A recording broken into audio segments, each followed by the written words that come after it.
Hi Virgo, this is Jav. Welcome pa sa ating channel. By the way, Virgo, this is your monthly gabay tarot reading, first half of the month of January from January 1 to 15, 2026. Gamitin ang reading na ito bilang gabayin lamang. Tandaan Virgo, ito po ay general reading. So this is for you, Virgo.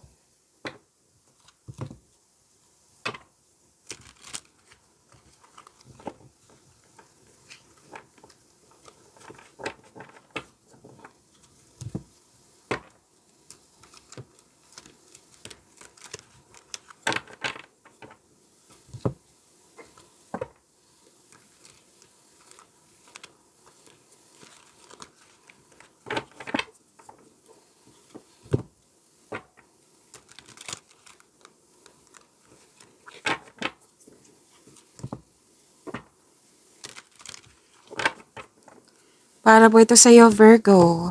Ngayon, January 1 to 15, 2026.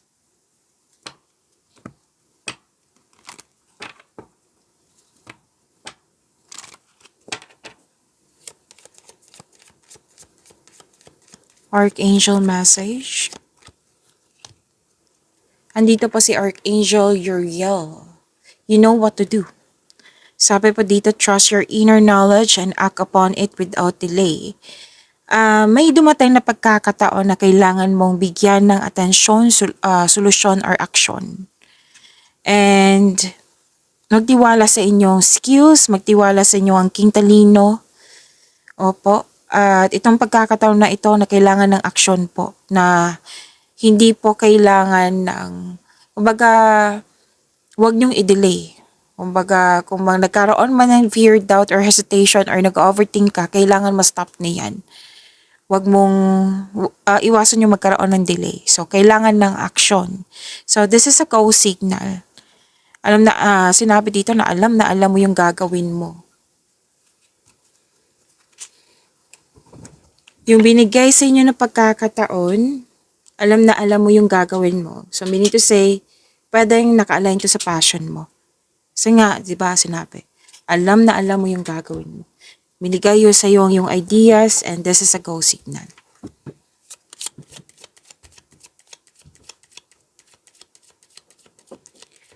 Maraming salamat po sa inyong patuloy na suporta, sa mga nag-donate, sa mga hindi nag-skip ng ads, sa mga hindi pa nag-subscribe, subscribe na po kayo at click bell notification para updated kayo sa bagong video natin. Para sa mga gustong magpa-reading po, comment po kayo ng personal reading and check my reply sa comment section. Okay, dalawang card mismo nagsabi dito na may gagawa kayo ng mahalagang desisyon. Which is sinabi dito ni Archangel Uriel eh.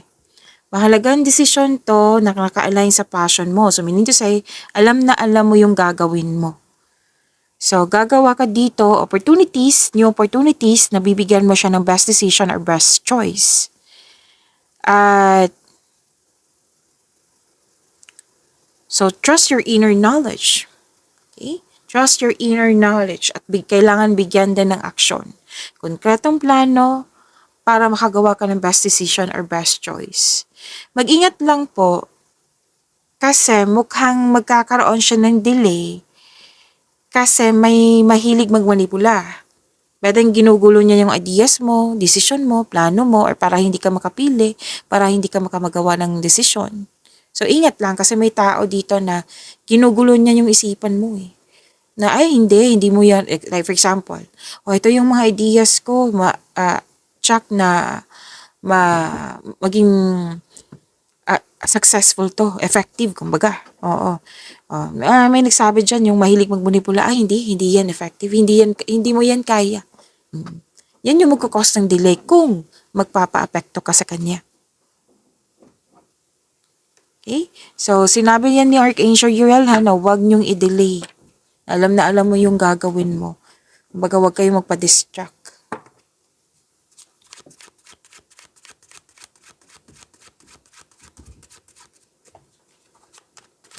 Energy po ni Virgo ngayon January 1 to 15, 2026.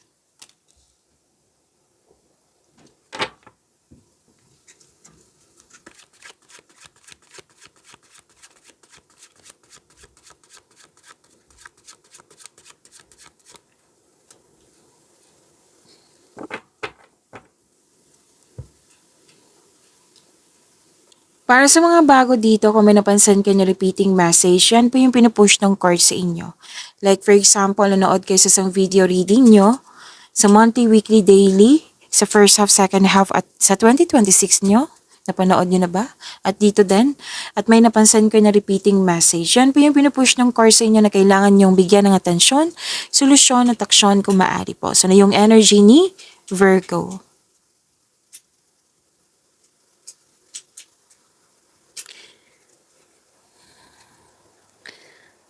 Kaya pala may nangingialam. Kasi may competition rivalry ako nakikita dito. So sinabi, tandaan niyo po yung sinabi niyo ni Archangel Uriel na wag magpa-distract, kumbaga wag niyong pahirapan din yung sarili niyo, put limitation kung kailangan, put boundaries kung kailangan. Kasi pwedeng napapressure kayo nang dahil sa kanila eh. Pwedeng grupo ng tao to. So you need to slow down. Okay? Wag magmadali, wag magpa-distract, mag-focus ka sa inyong gawain. Mag-focus ka sa iyong sarili. Baka sa mga sinasabi sa mga tao dyan, napapressure ka na. So wag po.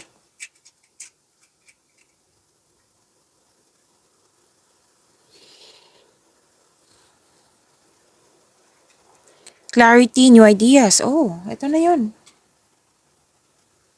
Yung sinabi ko kanina dito, kay Archangel Uriel, na may binigay sa inyo ideas na kailangan mo nang bigyan ng aksyon. May clarity eh. New beginning po ito. Nagkaroon ng determination, maraming ideas na agad mong binigyan ng aksyon para magkaroon ng maagang resulta.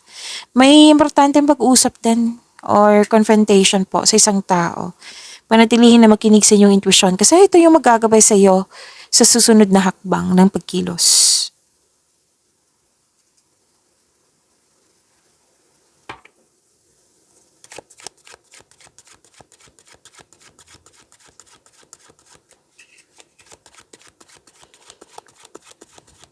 Career and money. Career and money po ni Virgo.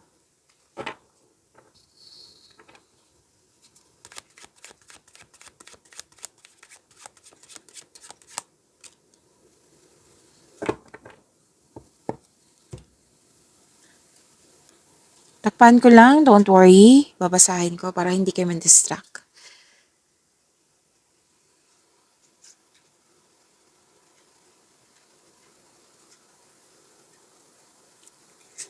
You're inspired in action. Please prepare yourself. Marami kayong ginagawa. Nagkaroon ng direction, nag-focus kayo, nagkaroon ng determination, concentration, perseverance. Advice to eh. Actually, itong dalawang card na ito, advice. To achieve a success in career and money, kailangan mo mag-focus na may determination with clear intention para magtagumpay itong layunin mo sa buhay. Gumawa ng konkretong plano din. Okay, so 'di ba gumagawa ka ng desisyon dito? Opo, saglit lang po. So kailangan kong minto kasi nag-ask ng assistance yung bata. Okay. Advice po, itong dalawang card na ito sa inyong career and money. So ulitin ko ha. To achieve a success in career and money, kailangan mo mag-focus, comes with determination, with clear intention, para magtagumpay po. Tapos, di ba may sinabi dito na gagawa ka ng desisyon, dalawang card po? O, andito.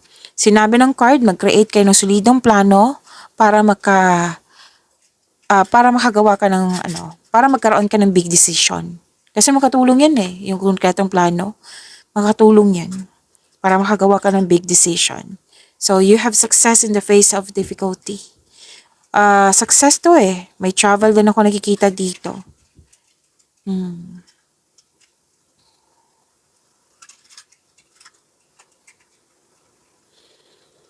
Okay. May nakita kasi ako dito. So, ingat kayo sa controlling person. Kasi yan talaga yung magkakos ng delay. Andito siya, andito din po, andito din po. So, ano yung gawin mo? Kasi andito na siya. It might be, parati mo na yung kasama. Put limitation. Kailangan mong i-free mo yung sarili mo. Kasi ang advice dito, freedom, recovery. Kasi may controlling person. So, kailangan mong magtiwala sa inyong sarili. Alam mo yung gagawin mo. Bakit ka magpapapigil? So yan yung sabi ni Archangel Uriel. Trust your inner knowledge. Act upon it without delay. Huwag ka magpa-control. Kung pwede, kung gusto mo. Pwede din po na may ginagawa kayo dyan na hindi na alam mong hindi siya nakakabuti sa iyo. Like for example lang po ito ha, sobra ka sa paggasta, sobra sa trabaho. So kailangan balansehin, huwag mong pahirapan yung sarili mo. Okay?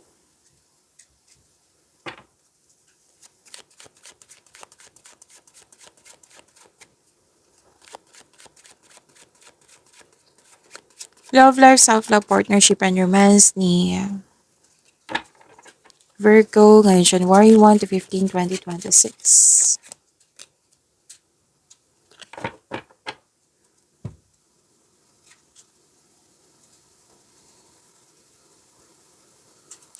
Ang lakas ng intuition mo. Dalawang card mismo nagsabi dito, Virgo.